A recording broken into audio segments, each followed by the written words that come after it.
우리 방금 읽었던 16절에 보면 사도가 은혜의 보좌 앞에 어떻게 나가라고요? 담대하게 나아가라. 이렇게 또 얘기를 하고, 또 14절에서도 하반절에 보면 우리가 믿는 도리를 굳게 잡을지어다. 이렇게 뭔가 강조점이 있죠. 담대히. 그 다음 14절에서는 굳게 잡아라. 뭐 이런 얘기들. 우리가 앞에서도 봤듯이 여기서도 굳게. 그래서 4장 우리가 1절 그 부분에 보면 3장에서도 3장 1절에 보면 믿는 도리의 사도이시며 대제사장을 깊이 생각해라. 이렇게 강조하는 바가 있어요. 사도가. 그 다음에 뭐 또 우리가 지난주에 봤던 11절에 보면 저 안식에 들어가기를 힘쓸지니 뭐 이런 표현들. 자, 이런 것들이 모두가 뭔 얘기냐면요. 믿음을 강조하는 겁니다. 왜 믿음을 강조할까요? 지금 이 서신은 누구한테 보내는 거죠? 사도가 유대인들, 그리스도인들, 그러니까 예수 믿는 유대인들이에요. 이들은 아직 개종한 지 얼마 안 됐어요. 이들은 여전히 율법의 그 습관이 몸에 배어 있어요. 우리나라 옛날에 성리학에 이제 길들여져 있고 유교의 습성에 젖어 있을 때 그런 어떤 뭐 반상의 법도 뭐 군자는 대로행이다 뭐 이런 얘기도 하고, 저도 어릴 때 그런 얘기 많이 듣고 자랐지 않습니까? 그거 성리학에서 벗어나기가 쉽지가 않죠. 그래서 어떤 분은 공자가 죽어야 나라가 산다 이런 말을 하시는 분조차도 있어요. 공자가 죽어야 나라가 산다 뭔 말인지는 알겠는데 어쨌든 간에 우리도 보면 조선 500년 성리학 유교의 영향에서 벗어나는 게 쉽지 않았죠. 그렇죠? 제사의식에서 벗어나기 쉽지 않고 그랬는데 그런 어떤 법칙의 생활의 관습에 벗어난다는 거 쉽지 않습니다. 그런데 유대인들은 그보다 훨씬 더 오랜 동안 율법 아래서 하나님을 섬겼죠. 무엇보다 율법 의식을 행하고 그 행함을 통해서 하나님을 섬겼기 때문에 그들에게 있어서 율법 의식과 행위는 굉장히 중요한 거예요. 이거는 뭐 어떻게 보면 사도 바울 같은, 그러니까 회심하기 전에 청년 사울에게 있어서는 율법의 행위는 이거는 뭐 죽음을 걸고서라도 지켜야 할 문제였던 거예요. 이게 그 정도로 율법 관습과 전통에 매여 있었던 히브리인들에게 그 예수 믿는 자들에게 복음을 전하기 위해서는 그걸 강조할 수밖에 없는 거죠. 그래서 우리가 히브리서의 지금 어떤 맥락을 따라가면서 읽어야 되기 때문에 이 히브리서 서신이 누구를 위해서 기록되었고 그래서 사도가 뭘 강조하고 있는지를 우리가 알아야 되는 거죠.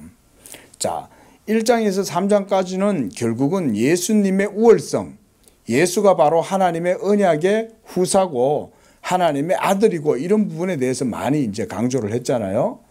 이제부터는 믿음에 대한 강조를 많이 합니다. 왜냐하면 율법 아래에서 하나님을 섬겼던 유대인들은 율법 행위와 의식법을 지키는 게 하나님을 섬기는 거라고 생각했다 이 말이죠. 그런데 그게 아니라 예수 믿음이 하나님을 바르게 섬기는 거고 그게 바로 참된 믿음이고 진리다. 이런 얘기를 이제 하고 있는 거죠. 그러면서 사도가 이제부터는 믿음의 대상을 강조하기 시작했어요. 그죠? 예수 그리스도는 우리의 믿는 도리의 사도시며 그랬어요. 예수가 바로 우리의 믿음의 대상이다 이 말인 거예요. 이제부터는 우리가 하나님을 섬긴다면 하나님을 섬기는 모든 섬김은 누구를 통해서 이루어진다는 거예요. 중보자 예수, 우리 믿음의 대상 예수, 예수 외에는 그 어떤 것도 이제는 하나님 섬기는 도는 없다 이거예요. 율법 의식을 지킴으로 율법의 규례나 절기를 지킴으로 하나님을 섬기는 게 더 이상은 유효하지 않아요. 무효예요. 무효. 더 이상은 필요 없어요. 예수께서 율법을 자기의 몸으로 십자가에서 다 담당하시고 폐하시고 찢어버리신 거죠. 율법 증서를 십자가에서 자기 몸으로 찢으셨다.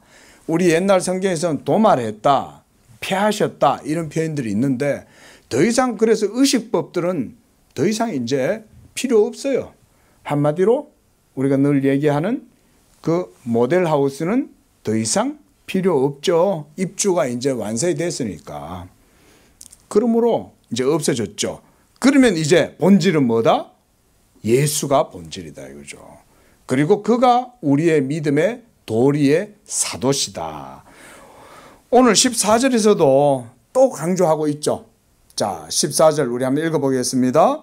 그러므로 우리에게 큰 대제사장이 계시니 승천하시니 곧 하나님의 아들 예수시라.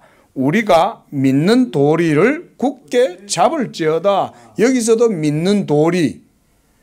예? 3장 1절에서는 믿는 도리의 사도다 그랬고 여기서도 믿는 도리다 그랬는데 여기서 이제 도리다 우리말로 이렇게 이제 도리라고 이렇게 번역을 했는데 저는 자연스럽게 잘한 것 같아요. 근데 원문에서는 호모로기아라고 하는 말로 이게 뭐냐면 confess 고백이란 말이에요. 고백. 호모라고 하는 말은 우리가 동일한 이런 의미예요.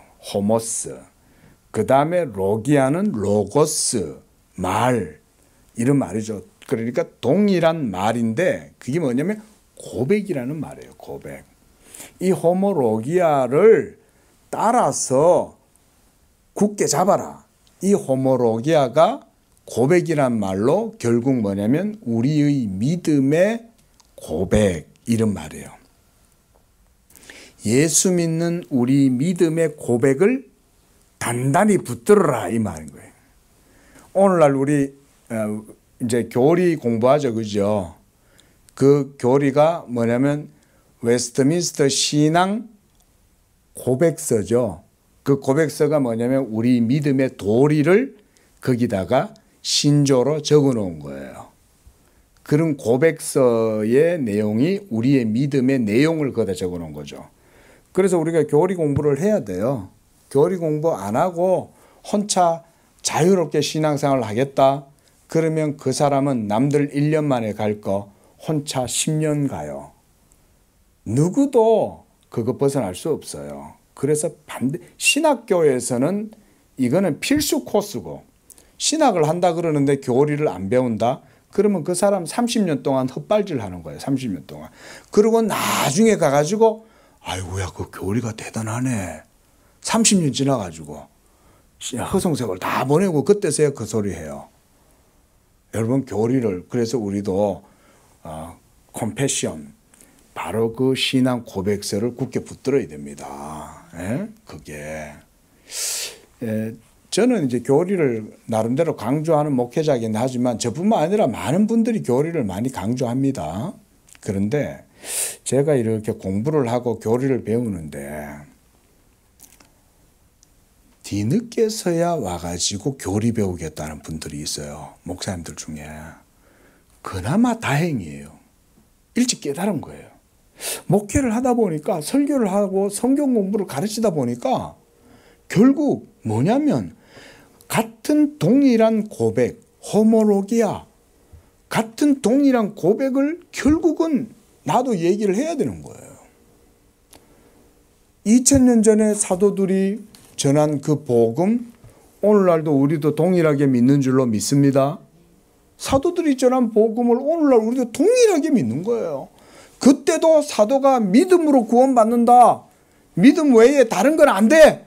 율법 행위로는 안 돼. 이 얘기 그때도 강조했고 오늘날도 동일하게 복음 전하는 목사들은 믿음으로만 천국 갑니다. 믿음으로만 의롭다함을 얻습니다. 믿음으로만 하나님의 약속을 받습니다. 믿음으로만 성령 받습니다. 이 얘기를 오늘날도 동일하게 해요. 근데 소위 사역자들이라고 하는 사람들 중에서도 이 교리를 아주 경시 여기는 분들이 적지 않아요. 근데 그런 분들이요 사역을 하잖아요. 10년, 20년 자기 열심으로 열심히 해요.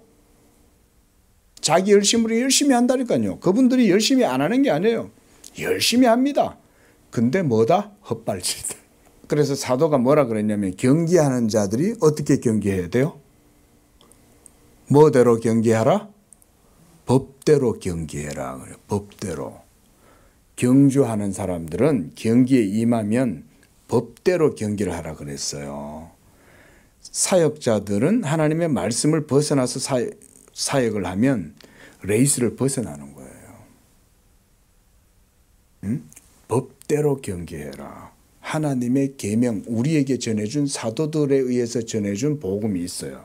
그 복음의 도를 따라서 믿음의 경주를 해가는 거예요. 누가 그 레이스 안에서 열심히 나아가느냐. 그러면 돼요. 거기에서는 더 열심히 하는 사람도 있고 게을러서 나태해서 못하는 사람도 있고 그럴 수 있어요. 그러면 그건 나중에 판단은 주님이 하시겠죠.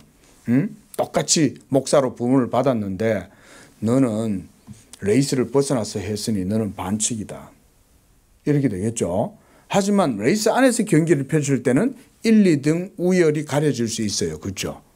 열심히 한 사람은 경기의 법대로 열심히 해서 면류관을 받고 상을 받고 월계관을 쓰겠지만 또 잘 못하면 또 거기에 대해서는 또 그렇게 주님이 책망을 하시겠죠. 어쨌든 간에 모든 성도들도 믿는 도리, 우리의 동일한 고백이 있어요. 호모로기아요, 이게. 그래서 사도가 여기서도 그 말을 하는 거예요. 예수가 우리의 믿음의 대상이고 우리가 그를 믿는 이 고백, 도리, 이것을 굳게 잡아라. 그 말인 거예요. 여러분, 교회의 터는 예수 그리스도죠. 그렇죠? 그런데 이 교회의 터가 무엇으로 세워져 있어요? 사도 베드로에게 예수님이 뭐라 그랬어요? 너는 페트라다. 페트라. 우리 지지난주에 페트라 한번 갔다 왔어요. 그렇죠? 반석이다. 근데 시몬 베드로에게 예수님이 너는 반석이다 그랬을 때 그 반석이 어디 위에서요? 내가 이 반석 위에 내 교회를 세우겠다 그랬잖아요. 그때 그 반석이 무슨 반석일까요? 믿음의 반석인 거예요. 믿음의 반석. 누구를 믿어요? 예수님을 믿는 믿음의 반석이 페트라다 이거예요. 응? 그 고백 위에 내 교회를 세우리라 그런 거예요. 그러니까 고백은 굉장히 중요한 겁니다. 그게 바로 교리예요. 우리가 예배 때마다 하는 거 있죠. 에? 아포스톨로스, 아포스톨 크리드, 사도신경이죠. 이 사도신경도 고백입니다. 전능하사 천지를 만드신 하나님 아버지를 내가 믿사오며 그래도 이렇게 한단 말이에요. 그게 믿는다, 고백한다 이 말입니다. 그 고백이 2000년 전이나 지금이나 다르지 않아요. 앞으로도 시간이 지나도 이 고백은 변치 않습니다. 이게 진리입니다. 예? 그게 기독교의 진리예요. 예. 그래서 이 예수 믿음을 굳게 붙잡아라는 거예요. 지금 사도가 여기서 말하는 이 믿는 도리를 굳게 잡을지어다 라고 하는 건 복음을 굳게 잡아라 이 말입니다. 이게. 자, 큰 대제사장이다 그랬습니다. 이것은 당연히 작은 대제사장도 있다는 걸 의미하겠죠. 그렇죠. 큰 대제사장이라 그랬으니 작은 대제사장도 있잖아요. 그럼 작은 대제사장은 누구예요? 구약의 아론의 반차를 따르는 성막에서 섬기던 대제사장들이 말 그대로 작은 대제사장들이었어요. 그러면 큰 대제사장이란 말의 의미는 예수님이 대제사장이신데 율법 아래에서 아론의 반차를 따라서 섬기는 그런 제사장이 아니라 예수님은 하늘의 우주적인 대제사장이다. 이런 의미에서 큰 그레이티스트라는 의미를 여기다가 이렇게 얘기를 하고 있는 겁니다. 그래서 그가 바로 멜기세덱의 반차를 따르는 대제사장이시면서 동시에 예수님이 하늘의 성전에서는 예수님 자신이 하나님의 희생양, 제사 제물도 되시는 거예요. 자기의 몸으로. 그래서 하나님 앞에 자신을 희생제물로 드리시되 그의 희생제물을 통해서 하나님이 단번에 우리의 모든 죄를 다 씻어주신 거예요. 이제 이 4장이 지나면 하늘의 성막에서 이루어지는 예수님의 희생제사에 대해서 그 구약의 예법을 이제 복음에 비유해 가지고 이 설명을 히브리서 기자가 잘 해줍니다. 예. 그 전에 빨리 이제 이 프로젝트를 설치를 하면은 좀 아마 교보제로 활용할 수 있을 것 같은데 한번 좀 제가 한번 좀 더 신경 써서 해보도록 하겠습니다. 자, 그래서 바로 승천하신 이라고 했을 때 이 승천하신 이에 대한 의미도 깊어요. 왜냐하면 예수님이 승천하시기 전에는 어디 계셨어요? 땅에 계셨죠. 땅에서 뭐 하셨습니까? 말씀을 가르치셨고 또 우리를 위한 모든 의를 이루셨죠. 그렇죠? 그게 지상 사역이죠. 그래서 그리스도께서 지상에서 순종하심을 통하여 하나님의 율법의 의를 행하셨고 또 죽기까지 십자가에서 순종하셨고 이렇게 하심으로써 이제 모든 의를 다 이루었고 이제 승천하셨다 그랬어요. 여기서 승천을 사도가 여기다가 적어놓은 이유가 있습니다. 승천은 그가 하나님의 모든 의를 다 이루셨음을 전제하는 거예요. 그런 다음 이제 하나님의 의를 이루었기 때문에 하나님이 그를 다시 살리셔서 하나님 보좌 우편에 앉으라 라고 하신 거예요. 그래서 하늘로 가신 다음 하나님 보좌 우편에 앉으신 거죠. 우리가 지금 현재 믿고 있는 우리의 도리의 사도가 예수님이신데 그 예수님이 지금 하늘의 보좌 우편에 앉으셔서 우리를 위해서 대제사장, 큰 대제사장 직분을 거기서 수행하고 계시고 또 우리를 위하여 기도하고 계신다. 오늘 본문에도 그 말씀을 합니다. 자, 그래서 우리가 이 고백하는 믿음을 굳게 잡읍시다. 이런 말이 됩니다. 그 다음 15절에 보면 우리에게 있는 대제사장은 그랬어요. 바로 예수를 믿는 우리는 신약의 성도들을 의미하겠죠.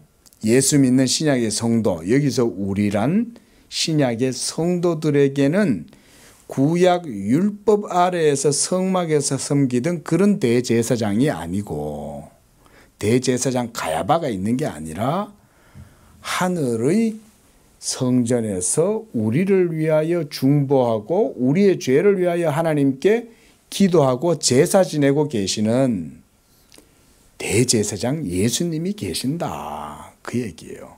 그리고 이 대제사장은 하늘에서 뭘 하시냐? 자, 15절에 지금 하늘에 계신 우리의 대제사장이 하시는 일이에요. 그는 우리의 연약함을 동정하지 못하실 리가 아니고 모든 일에 우리와 똑같이 시험을 받으셨던 그런 분이시되 그는 죄는 없으시다. 이런 말이에요. 약간 우리 성경은 구어체로 좀 쓰여져서 그 표현의 의미가 좀 함축적이어서 좋긴 한데 현대인들이 읽을 땐 약간 뉘앙스가 조금 애매한 부분들이 있는 게 조금 그래요. 근데 표현하자면 이거예요. 우리 인생들에 살아가는 모든 일들에 대해서 우리 인생들과 동일하게 그도 육체를 가지셨으므로 고난당하고 핍박당하고 그래서 우리 인생들의 시험을 예수님도 받았다 이 말인 거예요. 그러면 예수님은 우리 육체의 고통을 잘 아실까요? 모르실까요? 잘 아시겠죠. 배고픔을 경험해 보셨고 눈물도 흘려 보셨고 무엇보다 십자가에서 목마르다. 하나님께로부터 그 심판과 진노를 당할 때의 육체의 고통, 무엇보다 영혼의 고통, 그래서 겟세마네 동산에서 우리를 위하여 기도하실 때 그 어마어마한 지옥의 고통을 눈앞에 보시면서 아버지여 할만하시거들랑 이 잔을 내게서 지나가게 하옵소서. 얼마나 그 죽음의 고통이 컸으면. 예수님의 죽음은 한 사람의 그냥 죽음이 아닙니다, 여러분. 예수님의 죽음은 하나님의 아들의 신인 양성의 죽음이기 때문에 죽음의 뿌리까지 다 보는 거예요. 우리는 죽음의 뿌리는 그냥 죽음의 문이 뭔지도 모르고 그냥 죽잖아요. 죽으면 그냥 빨려 들어가는 거죠, 우리는. 에? 우리는 죽으면 그냥 빨려 들어가죠. 에? 우리가 이 세상에 태어날 때도 여러분 이 세상 있다 그러고 와가지고 살았습니까? 그냥 하나님이 그냥 태어나게 하시니 태어나고 또 살으라고 하니까 살다가 보니까 지금 현재 이런 내가 된 거지. 근데 죽음도 우리는요 아무도 측량 못합니다. 죽음을 몰라요. 그저 죽음이 두려울 뿐이지 죽음이 뭔지 알아서 두려운 게 아니에요. 응? 그런 게 우리의 상태죠. 우리는 그저 죽는 거예요, 그냥. 예? 죽는데 뭐 이유도 없고 목적도 없고 뭐 의미를 알고 죽는 것도 없어요. 죽으면 그냥 끝이라 생각하니까 두려운 거지. 근데 예수님은 안 그래요. 예수님은 첫째, 죽으실 필요가 있어요, 없어요? 예수님은 죽으실 필요가 없어요. 왜 그런지 아세요? 뭐 때문에 예수님은 죽으실 필요가 없었어요? 죄가 없기 때문에 안 죽는 거예요. 의인은 죽지 않아요. 근데도 예수님은 죽으실 필요가 없는데 죽음을 자처하신 거예요. 십자가에서. 근데 피가 다 빠져나가면 죽을 수밖에 없죠. 육체를 가지셨으니까. 그러니까 죄는 없으신데 우리의 모든 죄를 대신해서 고난을 당하시고 형벌을 당하심으로써 죽음을 자처하신 거예요. 그런데 그 예수님이 겟세마네에서 그걸 위해서 기도하실 때에 그가 막 땀이 떨어지는 빗방울처럼 뚝뚝뚝뚝 떨어졌다 그랬거든요. 그때 예수님은 뭘 보셨냐? 사망의 깊은 뿌리까지 다 보시는 거예요. 여러분 이런 걸 우리가 교리적으로 뭐라고 하냐면 지옥강하설이다 그래요. 예수님이 지옥에 내려가셨다. 실제로 그 장소에 어떤 플레이스에 가셨다라는 의미보다 어떻게 해석을 하냐면 예수님이 지옥이라고 하는 것, 사망이라고 하는 것, 그 뿌리, 본질까지도 예수님은 다 봤다 이 말인 거예요. 왜냐하면 그렇게 보실 수 있는 것이 무엇 때문에 그렇게 보실 수 있을까요? 예수님이 바로 누구시니까? 그렇죠. 하나님이시기 때문에 그걸 아시는 거예요. 그런데 하나님이시라도 예수님의 인격은 중보자시죠. 우리를 위하시는 중보자의 인격으로 그 지옥의 뿌리까지 다 보시는 거예요.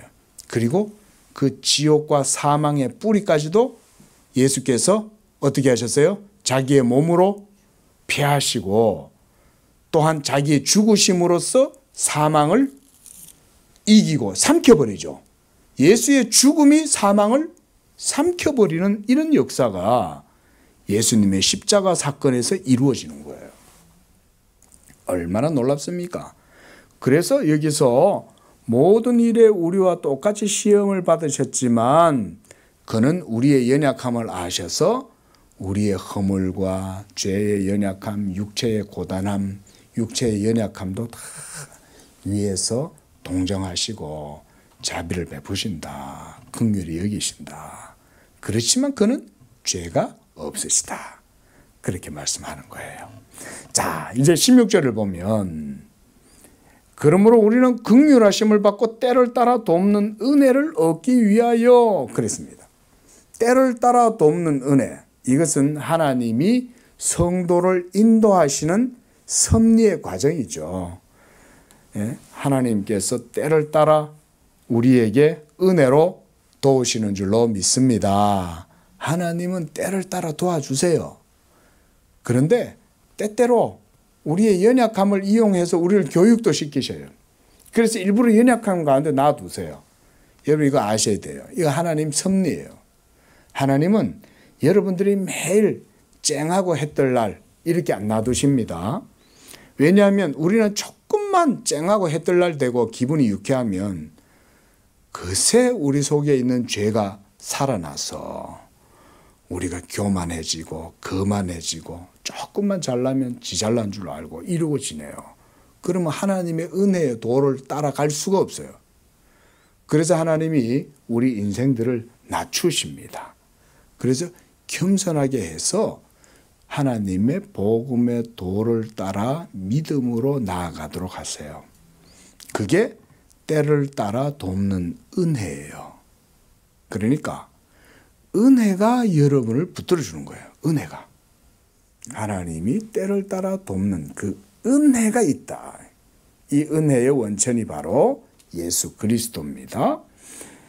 자, 이제 이 은혜의 보좌다 그랬습니다. 이 은혜의 보좌가 왜 사도가 여기서 은혜의 보좌라 그러냐. 하나님이 계신 곳이죠. 보좌는. 그렇죠? 그 하나님이 계신 보좌 앞으로 나아갈 때에 오직 은혜로만 거기에 나아간다. 우리가 뭐 세션면이 있으면 찬양도 했으면 좋겠는데 은혜로만 들어가네 은혜로만 선다네 이런 찬양이 있죠. 아주 은혜로운 찬양이잖아요. 은혜로만 하나님 앞에 나아갈 수 있는 거예요. 예수 그리스도의 구속의 은총, 중보의 은혜, 그것을 덧입고서 하나님 앞에 나아가면 담대하게 나아갈 수가 있다. 오늘 그래서 사도가 계속 복음을 얘기해 주는 거예요. 율법 아래에서 젖어 있고 그 습성에 매여 있는 그들. 그래서 하나님 앞에서 여전히 영적으로 자유하지 못하고 늘 율법 때문에 시험당하고 있던 그들에게 사도가 복음의 담대함을 그들에게 가르치는 거예요. 그리고 예수 믿음의 고백을 굳게 붙들어라. 예수 믿는 믿음의 고백을 굳게 붙들고 하나님의 은혜를 의지해라. 담대하게 나아가라. 행위가 아니다. 너의 공로가 아니고 너의 의가 아니고 너의 지혜도 아니고 자랑도 아니다. 오직 예수 믿는 믿음, 고백 그걸 굳게 붙들고 나아가면 그 은혜 가운데에 인도함을 받는다. 이것이 바로 은혜를 얻기 위하여 은혜의 보좌 앞으로 담대히 나아가라는 거예요. 은혜를 얻기 위해서 그 보좌 앞으로 나아가면 하나님이 우리를 싫어하시는 것이 아니라 하나님이 우리를 받아주신다. 그분의 자비하심과 그분의 사랑과 의로우심으로 우리를 품어주셔서 하나님의 은혜로 붙들어 주시는 것. 우리가 이제 말씀을 정리하면서 여러분 복음신앙이라는 게 율법신앙과 다른 가장 큰 점은 은혜죠. 그죠? 값없는 은혜 아닙니까? 만약에 행위로 말미암는다면 은혜는 은혜가 아니고 삭시되는 거죠. 그죠? 행위로 말미암는 거니까 그 행위에 따라서 상을 주는 건 그거는 뭐 은혜가 아니라 삭시죠. 하지만 예수 믿음으로써 하나님께 의롭다함을 얻고 이제 모든 죄책을 다 드러내고 하나님 앞에서 의롭다함을 얻어서 이 영적 자유 또 이 영적 평안, 위로, 안식 또 확신 이런 것들을 가지고 하나님 보좌 앞으로 나아갈 수 있는 건 은혜에 대한 믿음밖에 없죠. 하나님의 자비하심을 그래서 우리가 굳게 붙들어야 된다. 칼빈이 이 말을 자주 하잖아요. 하나님의 자비를 확신해라. 우리 성도님들도 오늘 이 말씀대로 예수 믿는 믿음의 도리, 믿음의 고백을 굳게 붙드시고 하나님의 은혜 보좌 앞으로 담대히 나아가서 이 복음의 안식과 위로와 자유와 평안과 또 그 가운데에서 확신 가운데에서 하나님께 영광 돌리는 그런 복된 믿음 되시기를 바랍니다. 기도하겠습니다. 자비로우신 주 아버지, 불쌍한 우리 죄인들을 긍휼히 여기사 하나님의 아들을 이 세상에 보내주시고 그 아들이 십자가에서 단번에 자기를 하나님께 드리실 때에 하나님께서는 그 아들의 피와 그 아들의 죽음과 그 아들의 순종을 보시고 우리의 모든 죄를 다 씻으시되 원수된 것 그 모든 것들을 패하시고 이제 우리와 화목하사 우리를 도리어 하나님의 자녀 삼으시고 그 은혜를 베풀어 주셔서 이제는 그 은혜로 말미암아 하나님 앞에 우리가 더욱 온전한 심령으로 세워지도록 하시니 감사합니다. 이 은혜의 보좌 앞에 우리도 담대히 나아가고 우리의 믿음의 도리시고 대상이며 우리의 고백의 내용인 예수 그리스도를 굳게 붙들고 담대히 은혜 보좌 앞에서 하나님께 영광 돌리는 복된 삶이 되게 주옵소서. 예수님의 이름으로 기도합니다. 아멘.